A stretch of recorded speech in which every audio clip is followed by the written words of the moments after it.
आदित्य बंसल नैनीताल, आपने कहा कि राधा जी का श्रीमद् भागवत पुराण और महाभारत में कोई प्रमाण नहीं मिलता, पर कुछ कथावाचक राधा जी का प्रचार करते हैं। कुछ लोग कहते हैं कि राधा जी की कल्पना जयदेव रचित गीत गोविंदम और गर्ग संहिता नामक पुस्तक, जो कि 18वीं शताब्दी में लिखी गई, से हुई है। सत्य क्या है? कृपया हमारा मार्गदर्शन कीजिए। तो आदित्य बंसल जी, आपको हम बताना चाहेंगे कि राधा जी का, जैसा कि आप कह रहे हैं कि भागवत में कोई वर्णन नहीं मिलता, लेकिन वहाँ पर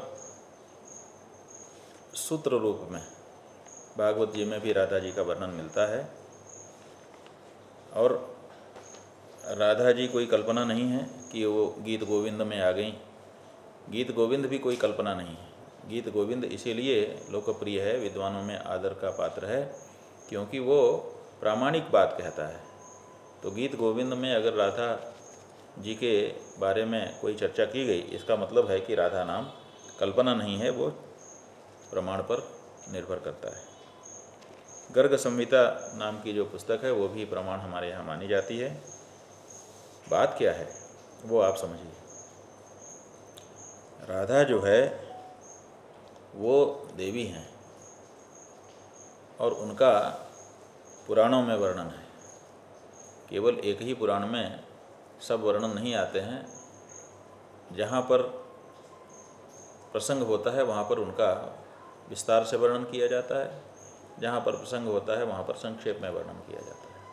अब देखिए, आपके हम दिखाना चाहेंगे, ये हमारे हाथ में ब्रह्मवैवर्त पुराण है। इस ब्रह्मवैवर्त पुराण में एक प्रकृति खंड है।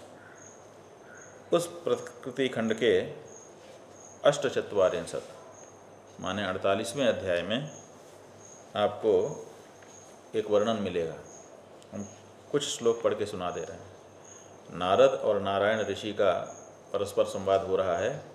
नारद जी पूछते हैं कि महाराज, आपने उत्तम अनेक चरित्र हमको सुना दिए। अधुना श्रोतुमिच्छामि राधिकाख्यानमुत्तमं तदुत्पत्तिं च तद्ध्यानं स्तोत्रम कवचमुत्तमम्। हे भगवान, अब हम आपसे भगवती राधिका के आख्यान को सुनना चाहते हैं। यही नहीं, उनकी उत्पत्ति के बारे में, उनकी लीलाओं के बारे में, उनके ध्यान के बारे में, उनके मंत्र के बारे में, उनके कवच के बारे में, उनके स्तोत्र के बारे में भी हम जानना चाहते हैं। और ये जो राधिका हैं, ये भगवान श्री कृष्ण के रास मंडल की देवी हैं। नारायण कहते हैं कि राधिका जी के बारे में वैसे तो गोपनीय ही रखा जाता है, उनके बारे में ज़्यादा चर्चा नहीं की जाती है। अपूर्वम राधिकाख्यानम पुराणेषु सुदुर्लभम। भगवान शिव ये पसंद ही नहीं करते हैं कि राधिका जी के बारे में ज़्यादा चर्चा की जाए।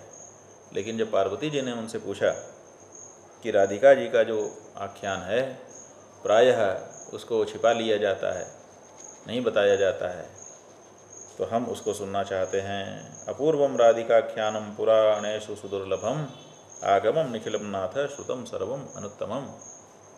महाराज, ये जो राधिका देवी का उपाख्यान है पुराणों में प्रायः अनुपलब्ध है, तो इस बारे में हम जानना चाहते हैं। और ये भी जानना चाहते हैं कि आखिर इस चरित्र को, राधा जी के चरित्र को, जब सब देवियों के चरित्र विस्तार से कहे गए हैं, तो फिर राधा जी के चरित्र को क्यों विस्तार से नहीं कहा गया है, वो कारण भी हम जानना चाहते हैं। कथम न कथितम पूर्वम आगमाख्यान कालतः। पूर्व में इस बारे में विस्तार से क्यों नहीं बताया गया है?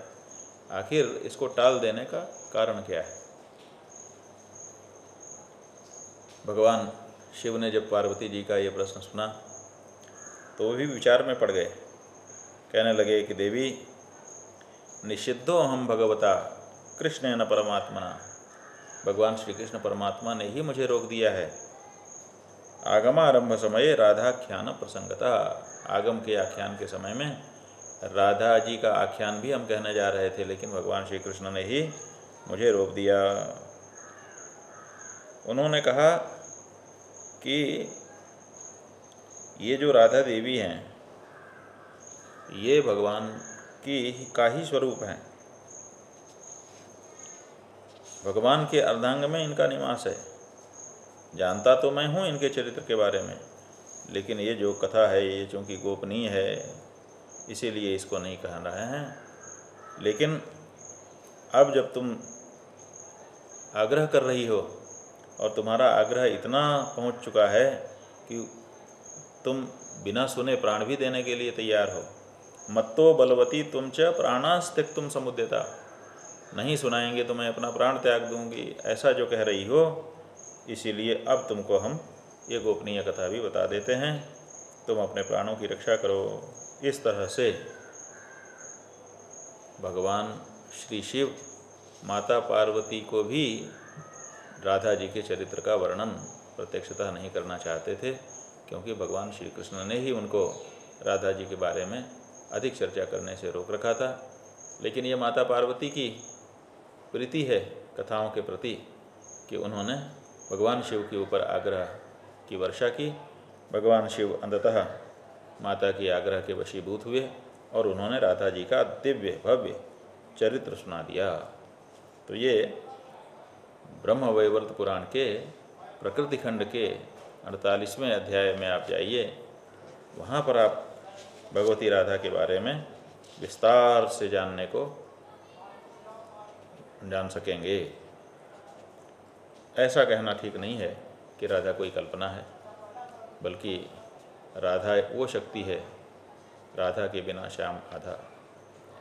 राधा भगवान श्री कृष्ण की अनन्य सहचरी हैं, उनके बिना भगवान श्री कृष्ण का अस्तित्व ही सिद्ध नहीं होता है। इसलिए स्वाभाविक है कि जो लोग इस रहस्य को जानते हैं वो लोग राधा जी के नाम को ही रटते हैं। वो कहते हैं हम राधा राधा ही कहते हैं, और राधा जोर से कहेंगे, श्याम जरा धीरे से कहेंगे। क्यों? क्योंकि यही रहस्य है। तो रहस्य होने के कारण कई चीज़ें कभी कभी छुपा ली जाती हैं। इतने मात्र से ये नहीं समझ लेना चाहिए कि कोई कल्पना करके इनका उल्लेख कर रहा है। आशा है आदित्य बंसल जी कि आपको यह जान करके प्रसन्नता होगी कि राधा जो है वो पुराणों में वर्णित देवी हैं और उनका अपना चरित्र है। भगवान श्री कृष्ण के गोलोक धाम में नित्य रास मंडल में उनके बिना भगवान श्री कृष्ण का रास अधूरा रहता है। कौशाम्बी उत्तर प्रदेश से मनीष कुमार तिवारी जी, आपने पूछा कि गुरुदेव गंगा जल भगवान विष्णु का चरणोदक है, तो क्या गंगा जल से नारायण का अभिषेक उचित है? गुरुदेव, मन में कभी कभी एक प्रश्न उठता है कि गंगा जल को नारायण का चरणोदक कहा जाता है। वामनावतार में ब्रह्मा जी ने श्रीहरि के चरण धोकर कमंडल में रख लिया था, तो क्या उसी गंगा जल से नारायण का अभिषेक उचित है? उन्हीं के चरणोदक से उन्हीं का अभिषेक? मनीष कुमार तिवारी जी, ये आपका प्रश्न है। आपको गंगा जी के समग्र स्वरूप को जान लेने की आवश्यकता है। कल्प भेद से भगवान और देवियों के अनेक चरित्र शोभायमान होते हैं। कल्प भेद हरिचरित सुहाए, भांति अनेक मुनिशन गाए। असल में गंगा क्या है? असल में गंगा भगवान विष्णु की पत्नी है। लक्ष्मी सरस्वती गंगा तुलसी विश्व पावनी, एता नारायण शैव चतस्रो योषितो मुने। ये मुने, भगवान नारायण की 4 पत्नियां हैं। एक है लक्ष्मी, एक है सरस्वती, एक है गंगा और एक है तुलसी। तो भगवान का स्वयं विग्रह हैं गंगा। और दूसरे ब्रह्मवैवर्त पुराण में ये प्रकृति खंड में कथा आई है कि एक बार भगवान शिव गोलोक में पधारे और उन्होंने भगवान श्री कृष्ण को राग रागिनियाँ सुनाना आरंभ किया। भगवान श्री कृष्ण की प्रसन्नता के लिए भगवान शिव गा रहे हैं, और वो गायन इतना उन्नत है कि राधा जी और श्री कृष्ण दोनों ही इतने भाव विभोर हुए, इतना उनके अंदर रस निष्पत्ति हुई कि दोनों रसों वैसा, दोनों रस हो गए। रस हो गए का मतलब दोनों द्रवित हो गए, पिघल गया उनका शरीर और दोनों द्रव रूप में परिणत हो गए। ये जो द्रव रूप में परिणत जल था ये गंगा हुआ। तो माने गंगा माने ब्रह्म द्रव और कुछ नहीं। इसीलिए गंगा के बारे में अलग अलग लोगों की अलग अलग राय है। ये निराकार परब्रह्म है। नराकारं भजन्त्यन्ये निराकारं तथा परे वयम संसार संतप्ता निराकारम उपास्महे। किसी कवि ने कहा है कि कोई लोग भगवान की आराधना नर के आकार में करते हैं और कोई निराकार के रूप में करते हैं कि इनका कोई आकार नहीं है। लेकिन कहने वाला कवि कह रहा है कि मैं संसार से संतप्त प्राणी, मैं न नराकार में जाता हूँ न निराकार में, माने सगुण और निर्गुण, सगुण साकार निर्गुण निराकार, इसका जो झगड़ा है मैं इसमें पड़ता ही नहीं है। जब भगवान नीर के रूप में भी विद्यमान है, पानी बन कर के प्रवाहित हो रहा है, क्यों न मैं उसी में जा कर के गोता लगा लूँ। इसलिए वयम संसार संतप्ता नीराकार उपास्महे। नीर के आकार का, जल के आकार का जो परब्रह्म है हम उसकी उपासना करते हैं। वो जल के आकार का ब्रह्म कौन है? यही गंगा। क्योंकि राधा कृष्ण दोनों पिघल करके द्रवित हो गए थे। लिखा है गंगा त्वदंग संभूता, ब्रह्मा जी कह रहे हैं, गंगा त्वदंग संभूता प्रभुर्वैरास मंडले युवयोर द्रव रूपाया मुग्धयो शंकर स्वराट। भगवान शिव की मूर्छना के फलस्वरूप आप दोनों पिघल करके द्रव रूप बन गए। वही द्रव रूप जो स्वरूप है उसी का नाम गंगा है, उसी का प्रवाह है। और भगवती गंगा को इसीलिए ब्रह्मा जी ने कहा कि तुम वैकुंठ में इनके चतुर्भुज रूप की अर्धांगिनी बनोगी। जब तुम पृथ्वी पर अपनी कला से अवतीर्ण होगी तो लवण समुद्र तुम्हारा पति बनेगा। इस तरह से गंगा के अनेक रूप हैं। उन्हीं में से एक स्वरूप एक कल्प में ये कहा जाता है कि बलि को बांधते हुए जब भगवान ने विशाल रूप धारण किया, विराट रूप धारण किया, तो ब्रह्मा जी ने चरण को धो करके कमंडल में रख लिया। लेकिन ये भी है कि ब्रह्मा जी ने जब गंगा की महिमा का गान किया, जो जल रूप बदल गई थी गंगा जी, तो भगवान ब्रह्मा ये स्वयं भगवान के अंगुष्ठ से निकल करके बाहर खड़ी हो गई। मतलब क्या हुआ कि ये कोई जल रूपा नहीं है, वो जल रूप जो प्रवाह है उसकी जो अधिष्ठात्री देवी हैं गंगा, वो वहाँ से निकल करके खड़ी हो गई। उनका साक्षात दर्शन होने लगा। और जो जल था, जल से गंगा बाहर हो गई, माने उनकी अधिष्ठात्री देवी बाहर हो गई। उसी जल को थोड़ा सा लेकर के ब्रह्मा जी ने अपने कमंडलों में रख लिया और चंद्रशेखर भगवान शिव ने भी अपने चंद्रार्ध पर थोड़ा सा जल धारण कर लिया। तत्वयं ब्रह्मणा किंचित स्थापितं च कमंडलौ किंचित दधार शिरसि चंद्रार्धे चंद्रशेखरः। चंद्रशेखर ने थोड़ा सा चंद्रार्ध में स्थापित कर दिया अपने सिर पर, और ब्रह्मा जी ने भी थोड़ा सा निकाल करके उसको अपने कमंडल में रख लिया। तो वो गंगा भगवान की अभिन्न स्वरूपिणी है। केवल चरणोदक नहीं है कि चरणोदक उठाया और माथे पर डाल दिया। ये ब्रह्मद्रव है और ब्रह्मद्रव से ब्रह्म का अभिषेक करने में कोई बाधा नहीं है। इसलिए गंगा जल से सभी देवताओं का अभिषेक किया जाता है और सब देवता प्रसन्न भी होते हैं। क्यों? क्योंकि सब परब्रह्म स्वरूप ही हैं। कृष्ण कुमार द्विवेदी जी, नरसिंहपुर,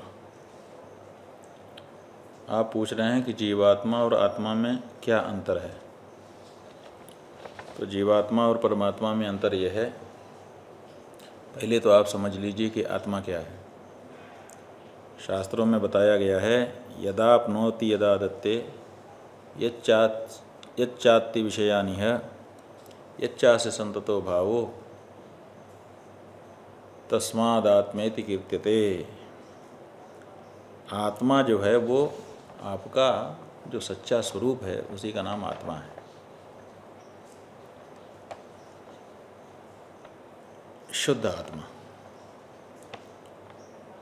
ये जो आत्मा है ये न तो करता है और न तो भोगता है, ये केवल शुद्ध चेतना है, शुद्ध ज्ञान, शुद्ध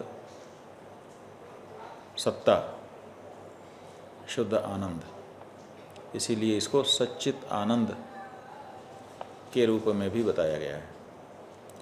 तो आत्मा जो है ये शुद्ध चेतना है। अब ये जो चेतना है, जब इसमें विकार उत्पन्न हो जाता है, विकार क्या है?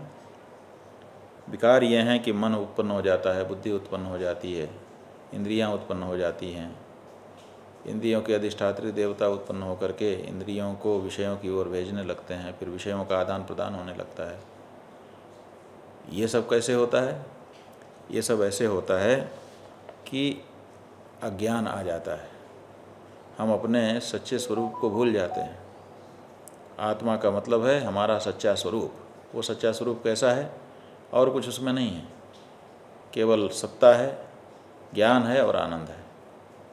आत्मा आनंद प्राप्त करता नहीं है, आत्मा आनंद ही है। आनंद ही आत्मा है या आत्मा ही आनंद है, दोनों में भेद करना मुश्किल है। इसी तरह से ज्ञान, आनंद ही ज्ञान है, आत्मा ही ज्ञान है, ज्ञान ही आत्मा है। और इसी तरह से सत्ता, उसकी सत्ता का कभी लोप नहीं किया जा सकता। आज है कल नहीं होगी ऐसी बात नहीं है। ये जन्मता भी नहीं है, मरता भी नहीं है। न चैनम क्लेदयन्त्यापो न शोषयति मारुतः नैनम छिन्दन्ति शस्त्राणि नैनम दहति पावकः। ये आत्मा का स्वरूप है। तो आत्मा का मतलब शुद्ध चेतना। तो आप आत्मा और जीव आत्मा में अंतर समझना चाहते हैं तो हम इतना ही कह करके बताना आपको चाहेंगे कि आत्मा का मतलब है जो निर्लिप्त है, और जीव का मतलब है, जीवात्मा का मतलब है जो कर्म करने वाला है, करता है, और जो कर्म का फल भोगने वाला है। तो जिस समय आप कुछ नहीं सोचते हैं, कुछ नहीं करते हैं, लेकिन आनंद का अनुभव करते हैं, उस समय आप आत्मा में स्थित हो जाते हैं। और जिस समय आप कुछ करने लगते हैं और जब करेंगे तो उसका फल भी आपको ही भोगना पड़ेगा। तो इस तरह से कर्ता और भोक्ता जो हो गया वही जीवात्मा है। यह ज्ञान के कारण होता है।